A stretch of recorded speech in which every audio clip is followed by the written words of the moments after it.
Welcome back to Legitimate Targets, everybody. I hope you're all having a great day. There is a lot going on in Madagascar right now, as you've probably been following. There was a change of power. I don't know exactly if we can call it a coup or what we can call it. We're going to hear that all from our guests right now. Mamy Rabenirina is a member of the National Assembly from the opposition party TIM. And, I'm honestly very hopeful for the future of Madagascar. There's been a lot of really big issues concerning electricity and water over the past few months, and of course the economic crisis. So, Mr. Rabenirina, National Assembly member, thank you so much for joining me today. How you doing? Good morning to everybody. We feel okay. Personally, I'm not bad, despite the situation. Thank you for your invitation. Of course. If you could just maybe enlighten our viewers as to what led to these protests, what led to this change of power, and what were the material conditions on the ground that so many were upset with? You know, it is the result of the accumulation of how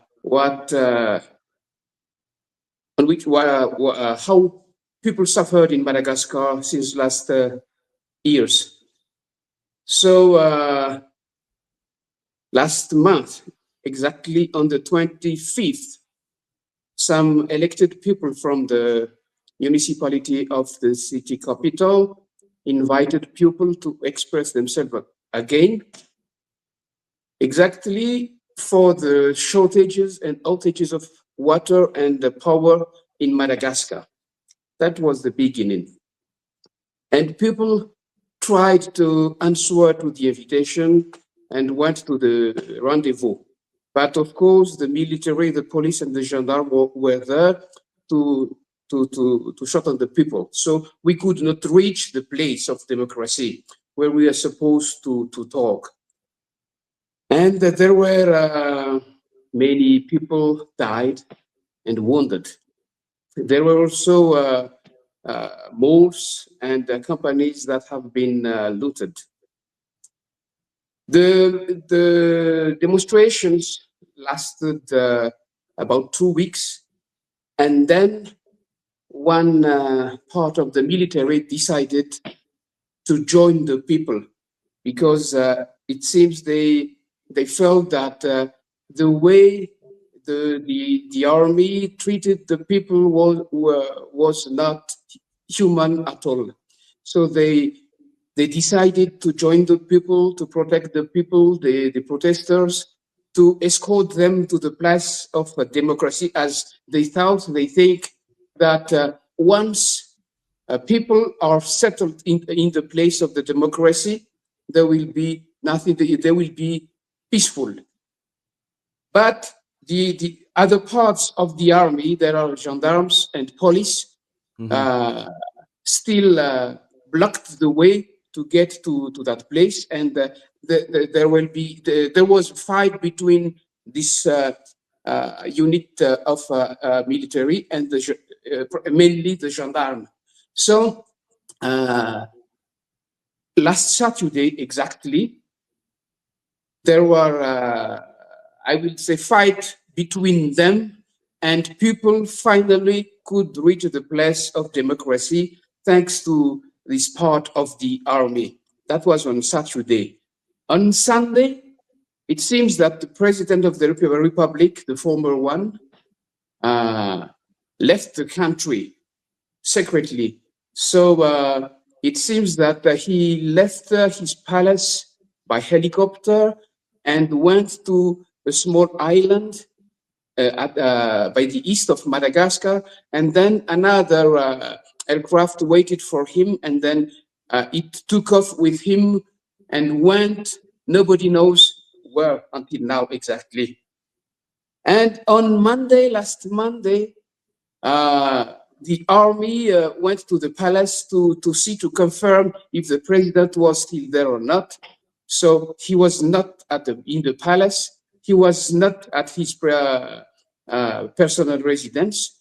So we noted, the army noted the vacancy of the position of the presidency. On Tuesday, the military declared that as the president was not there anymore, there should be a decision that had to be taken. So the Constitutional Court noted also that the president is no longer there. According to the Constitution, if the president is not available, it would be the president of the Senate who replaces him. But even the president of the Senate is no more available because he also left the country, it seems so. And the senators decided already to replace him with an ad interim president. So the Constitutional Court had to refer once again to the Constitution, where it is said that in that case, it should be the government which run collegially the country. But the situation says that, the prime minister was recently appointed by the former president. And so far, there are only 3 ministers who have been appointed. So the government is not complete yet. So not yet available to run the country. So the Constitutional Court has to find out another solution by deciding that they invited the Colonel Michael, who was who took the decision on Saturday to take the power to run the country, because otherwise the country will not have any leader. That is the problem. So since Tuesday or Wednesday, it was the Colonel Michael who was appointed, invited by the Constitutional Court to run the country then. And all the other institutions, including the National Assembly, the Senate, and the Constitutional Court, the electoral institution, are still working normally. Yesterday, the new president of the transition sworn in at the Palace of the Constitutional Court. Many ambassadors, foreign ambassadors were there, including US ambassador, UK ambassador, French ambassador, European ambassador, Korean, Japan, China, and so many others. The actual prime minister that has been recently appointed by the former president was there also. The former minister of the justice was there also. Was also there and approved the swearing in of the new president. So since yesterday, we have a transitional regime with the head of state, who is the Colonel Mamy Rabenirina. So for us, there was not a coup at all. Everything was done and written and decided according to the Constitution. I always find it interesting, though, because even though these, regions are very far apart, in the Sahel region, you had transitional governments established with the promise of elections to happen eventually, like in Burkina Faso, Mali, Niger. And France was so critical of these transitional governments, attacked them so vociferously. But here, even though the president who was, went into exile somewhere, we don't know where, in Madagascar, he left. The new colonel seems to not be getting attacked too much by the French. I saw yesterday there was some dialogue that seemed a little bit heated between him and France, but do you think that this is more of an internal issue, meaning that there's not outside influences from different countries who are trying to make this happen? This is just a purely internal issue? Yes, of course. It's an entire internal decision, if that is a word.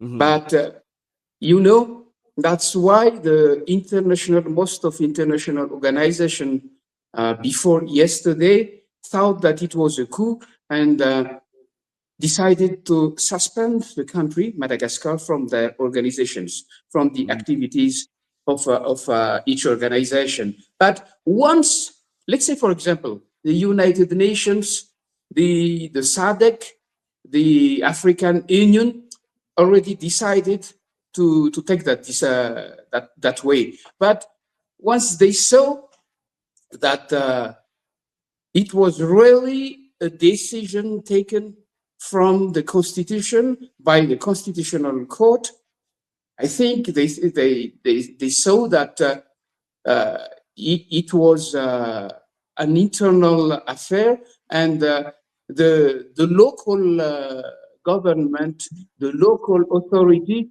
just took their responsibilities. So they start recognizing what is happening now in Madagascar. Do you think that Colonel Rabenirina will be, as the new president, do you think that he will be more inclined to critique the African Union, critique the ongoing relationship that Madagascar has with France, given that, these bodies and these countries did nothing for the people of Madagascar as they were suffering for so long? Do you think he might embark on a new path of looking elsewhere for international relationships?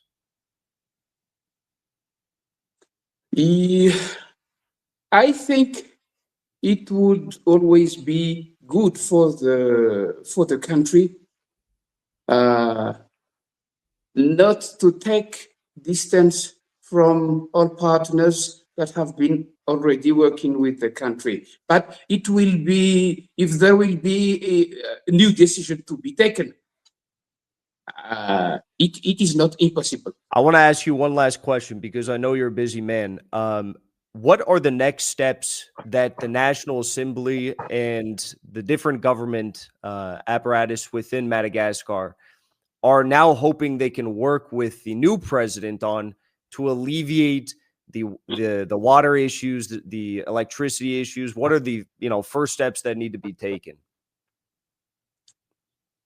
Of course, the very first step will be the government, to have a new government, so to appoint the prime minister. It should take place this next 1 or 2 days. And then once the government is there, the very first priority is the daily life of the population, the reason why people demonstrated. So there is social, economic, water, and power. Of course,